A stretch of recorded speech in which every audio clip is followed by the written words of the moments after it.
This is Kevin Mayo, your American correspondent for Real Ale Craft Beer, and today we're drinking Brook Brewing Hopstillo. These guys are about 2 miles away from me. They're in East Windsor, Connecticut. They're pretty much my home brewery. I'm there way too much. I'm a member of their mug club. I've helped them out do a number of shows and helped them do other things. They're great guys, love them all. They brew some really great beer. And this is a West Coast inspired India Pale Ale created with a bold concoction of hops and malts with a refreshing citrus explosion and a smooth finish. 82 IBUs and 6.8% alcohol by volume. They are really one of the fast-growing local breweries in Connecticut. Some of the other guys have come along and they're doing some really great beer, but they're not really keeping up with these guys. They haven't even been open a year and a half at this point, just over a year and a half, and their beer's just exploding everywhere. So let's give it a crack and see what we got. Give it a pour here.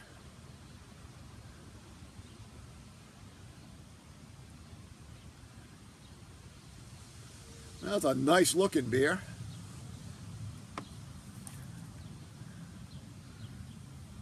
So I know they don't force carbonate, and I know they don't filter, so it's unfiltered. There's not a lot of carbonation. There's some bubbles streaming up through it.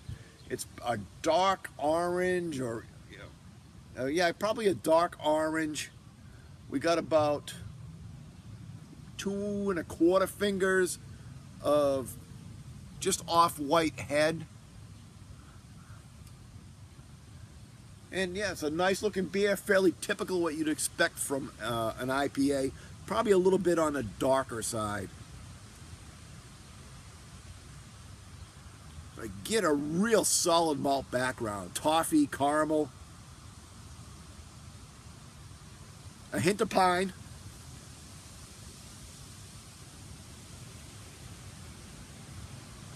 Probably just a hint of grapefruit. And a little bit of sweet citrus, like orange. And maybe a little bit of like cut grass. I know that they do dry hop this, mostly because I've seen them do it. Let's do the taste.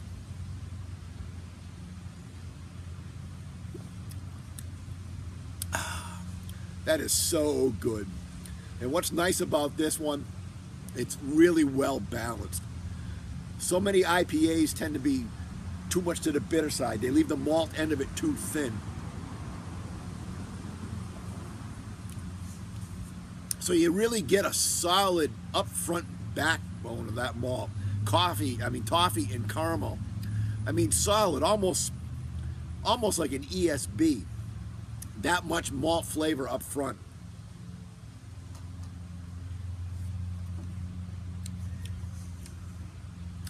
Then you get a nice, sweet, citrus, grapefruit orange right in the middle. Kind of a combination of the two.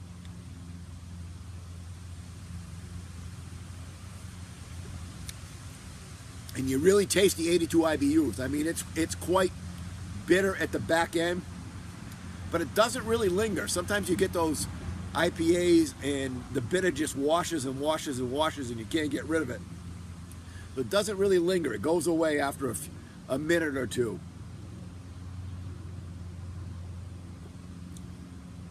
I've had tons of guys tell me that they really, really like this beer. It might not be a heady topper clone, and it's not, but it's definitely a top-notch drinkable IPA. Got a nice mouthfeel. And we had a little camera accident. We're back. So it finishes a little bit dry. Get a little bit of that hop resin on the tongue, but just a nice mouthfeel. Like I said, I really like this beer. I drink it a lot. Score-wise, I'd give this a solid 89 out of 100. Till next time, keep drinking.